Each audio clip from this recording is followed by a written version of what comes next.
शिक्षक दिवस के विशेष अवसर पर आज एसएमएस क्लासेज में हमारे बीच मौजूद हैं एक शिक्षक, एंकर, मास्टर ट्रेनर, समाज सेवी, विद्यार्थी मित्र प्रीतम अरोड़ा सर। प्रीतम सर राजकीय सेवा में 8 वर्षों से अपनी सेवाएं निरंतर देते आ रहे हैं और समाज सेवा के क्षेत्र में विभिन्न प्रकार के अभियानों से जुड़े हुए हैं, जैसे नशा मुक्ति अभियान, हर हाथ कलम अभियान, वस्त्रम अभियान, वृक्षम अभियान, जीव दया अभियान। इस प्रकार के अनेक अभियानों से जुड़कर इन्होंने कई जगहों पर सम्मान हासिल किया है। सत्र 2019-20 के शिक्षक सम्मान की श्रृंखला में इनका चयन ब्लॉक स्तरीय शिक्षक सम्मान में चयन हुआ है।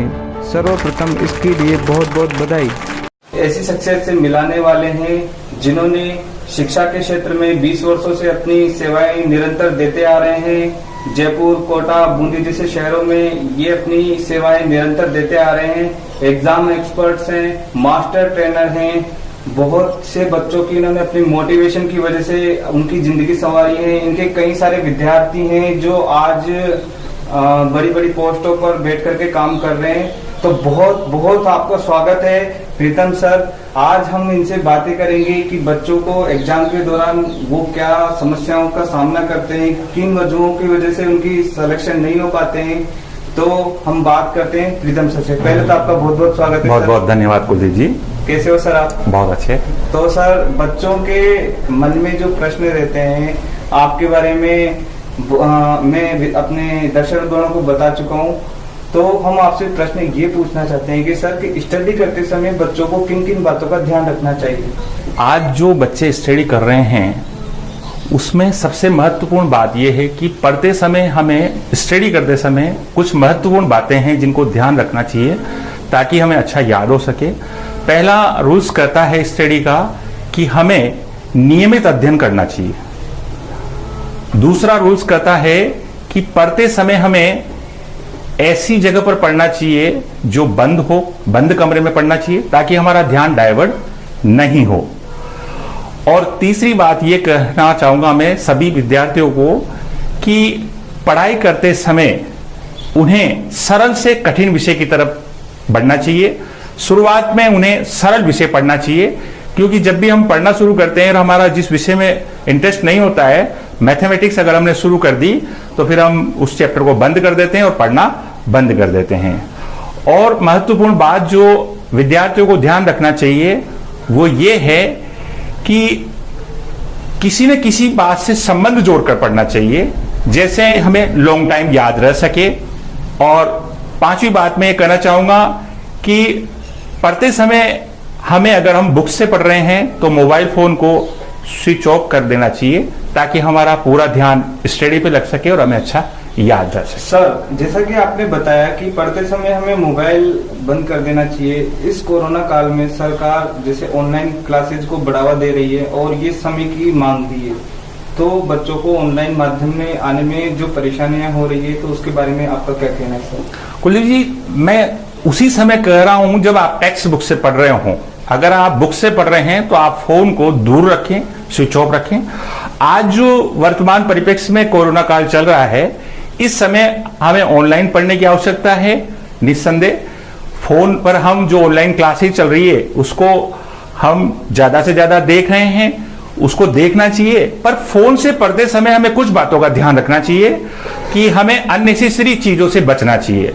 फोन जो है उस पर जब हम पढ़ रहे हैं तो हमें ऑनलाइन क्लास ही पढ़ना चाहिए। जो चैप्टर हमें पढ़ना है उसी को खोलना चाहिए। अननेसेसरी चीजों को हमें नहीं देखना चाहिए ताकि हम अच्छा पढ़ सकें और सफल हो सकें। ये वातावरण बहुत इंपॉर्टेंट होता है।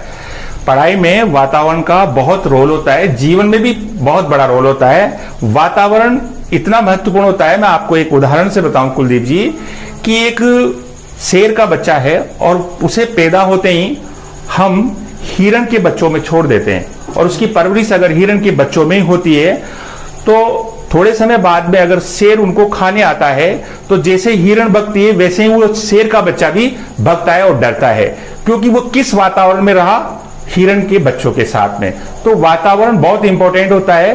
पढ़ने के लिए पीसफुल स्थान होना चाहिए, कोशिश होना चाहिए करे कि वो बंद जगह हो ताकि उसका ध्यान डाइवर्ट नहीं हो। वातावरण, एनवायरनमेंट बहुत इंपॉर्टेंट होता है पढ़ाई के दौरान। सर बच्चों को एक मुख्य रूप से समस्या ये आती है कि जैसे जैसे वो पढ़ते जाते हैं तो जैसे नया चैप्टर बढ़ता जाता है तो उसी के साथ साथ वो पुराने चैप्टर्स को भूलते जाते हैं। तो याददाश्त बढ़ाने के लिए क्या टिप्स जरूरी है सर, उसके बारे में बताएं बच्चों को। देखिए, याद नहीं रहता है, ये एक मेजर समस्या है कुलदीप जी विद्यार्थियों की। याद क्यों नहीं रहता है, इसके पीछे कारण ये है कि कोई भी चीज है जिसको हम पढ़ रहे हैं वो एक बार में याद नहीं होती है। स्टडी रूल्स ये कहता है कि हमें समय समय पे दोहरान करना चाहिए। जो भी चैप्टर आज हमने पढ़ा, जैसे हमने आज चैप्टर पढ़ा प्रजामंडल या राजस्थान का एकीकरण, तो उसे हमको शाम को दोहरान करना चाहिए और उसके शॉर्ट नोट्स बनाना चाहिए। साइकोलॉजी ये कहती है, शिक्षा मनोविज्ञान, कि एक ही चीज को कम से कम हम जब 5 से 7 बार पढ़ लेते हैं तो हमें याद रहती है। याद रखने के लिए एक महत्वपूर्ण बात यह भी है कि हम कितनी एकाग्रता से पढ़ रहे हैं। पढ़ते समय हम कितना डिवोशन के साथ एकाग्र होकर पढ़ रहे हैं, उस पर भी डिपेंड करता है। क्योंकि आज जब हम पढ़ रहे हैं तो सॉन्ग चला रखे हैं, टीवी चला रखी है, तो ये चीजें पढ़ाई में याद रहने में बाधक हैं। तो इसका मतलब ये हुआ सर कि वातावरण का बहुत महत्व होता है पढ़ाई के दौरान। अभी 10वीं कक्षा एवं 12वीं कक्षा के परिणाम आए हैं। अभिभावकगण परेशान रहते हैं कि उनके बच्चों के मार्क्स कम आए हैं। ये जमाना कंपटीशन का जमाना है, नहीं पढ़ोगे नहीं मार्क्स आएंगे तो पीछे रह जाओगे इस दौड़ में। तो अभिभावकों को अपने बच्चों के मार्क्स को लेकर के बहुत चिंता रहती है, तो उनके बारे में आपका क्या कहना है सर? बहुत ही अच्छा प्रश्न आपने पूछा है कुलदीप जी, क्योंकि आप शिक्षा से जुड़े हुए हैं और आप वर्तमान में आप ऑनलाइन क्लासेस के माध्यम से युवाओं को बहुत अच्छी सेवाएं दे रहे हैं, पढ़ाई के प्रति जागरूक कर रहे हैं। कोरोना काल में जो है इस समय बहुत ही महती आवश्यकता है हर अभिभावक को कि उसे घर बैठे वो चीज मिल सके। पढ़ाई के चैप्टर्स जो है आप ऑनलाइन उनको सेवाएं दे रहे हैं। आपका जो प्रश्न था कि मार्क्स को लेकर अभिभावक बहुत चिंतित रहता है, मैं इस बारे में अपना अनुभव ये कहूंगा कि मार्क्स को लेकर अभिभावक को कोई चिंता नहीं करना चाहिए, क्योंकि अपने बेटे का कंपैरिजन दूसरे बच्चे से नहीं करना चाहिए। हर बच्चे के अंदर एक अलग क्वालिटी होती है, अलग कैपेसिटी होती है, हम उसे मार्क्स से नहीं नाप सकते। और मैं आपको बताना चाहूं कि किसी भी सिविल सर्विसेज हो या किसी भी परीक्षा में, किसी भी परीक्षा के अंदर अंकों का कोई रोल नहीं होता है। परसेंटेज को लेकर कोई आज के समय में नियुक्ति नहीं होती है। बड़ी से बड़ी जो हमारे इंडिया की सबसे बड़ी सर्विस है IAS, इंडियन एडमिनिस्ट्रेशन सर्विस, उस परीक्षा के दौरान भी आपकी 10वीं की और 12वीं का मार्क्स प्रतिशत कहीं भी नहीं जोड़ा जाता है, कहीं भी कोई भूमिका नहीं निभाती है। इसलिए अभिभावकगण इस बात पर ध्यान दें कि मार्क्स को लेकर बच्चों को प्रेशराइज नहीं करें। इनका महत्व इतना नहीं होता जितना आप सोच लेते हैं कि हर जगह वो 100 में से 100 लाए, ये कोई जरूरी नहीं होता है। ऐसे ऐसे नाम मैं आपको बताऊं, दलपत सिंह जी राठौड़ हैं पाली से। दलपत जी अनेकों बार फेल हुए हैं और वर्तमान में वो RS हैं। इससे कोई संबंध नहीं होता है कि बच्चा 100 में से 100 लाए तभी आप उसको शाबाशी दें। जितने वो मार्क्स लाया है उसे आप एप्रिशिएट करें और उसका मनोबल बढ़ाएं। उसे कभी भी माइंडली आप टॉर्चर नहीं करें ताकि वो तनाव में नहीं जाए और डिप्रेशन का शिकार ना हो। सर, कुछ चीजें हम आपके बारे में जानना चाहते हैं कि आप किन किन विषयों पर अपनी महारत हासिल रखते हैं सर? किस विषय के बारे में आप पूछना चाह रहे हैं कुलदीप जी? जैसे जो आप क्लासरूम में बच्चों को पढ़ाते हैं। विषय मेरा जो है वो सोशल स्टडी है, सामाजिक विज्ञान है। और इससे पहले जब मैं राजकीय सेवा में नहीं आया था तब मैं जयपुर सिस्टम इंस्टीट्यूट है मुरलीपुरा, वहाँ कंपटीशन की सेवाएं देता था। पॉलिटिकल साइंस मेरा मुख्य सब्जेक्ट है और टीचिंग एप्टीट्यूड, ये दोनों मुख्य सब्जेक्ट हैं जिनमें मैं सेवाएं देता हूं बच्चों को। वर्तमान परिस्थिति में अभी जैसा कि सरकारें अस्थिर हो रही है राजस्थान में स्पेशली, तो बच्चे अपने जो कंपटीशन एग्जाम की प्रिपरेशंस कर रहे हैं, तो ये बच्चे अभी क्या है कि समझ नहीं पा रहे कि क्या करेंगे, क्या एग्जाम की तैयारी कंटिन्यू रखें या फिर समय का इंतजार करें। तो उनके लिए आपका प्रतियोगी परीक्षा की जो तैयारी कर रहे हैं उन छात्रों को मैं कहना चाहूंगा कि वो ये इंतजार नहीं करे कि जब वैकेंसीज आउट होगी तब हम स्टडी करेंगे। प्रतियोगी परीक्षा की तैयारी कंटिन्यू वो जारी रखें, क्योंकि जो आज कंपटीशन का दौर है उसमें हमें लंबे समय तक पढ़ना होगा, तभी हम सफलता का मुकाम पा सकते हैं।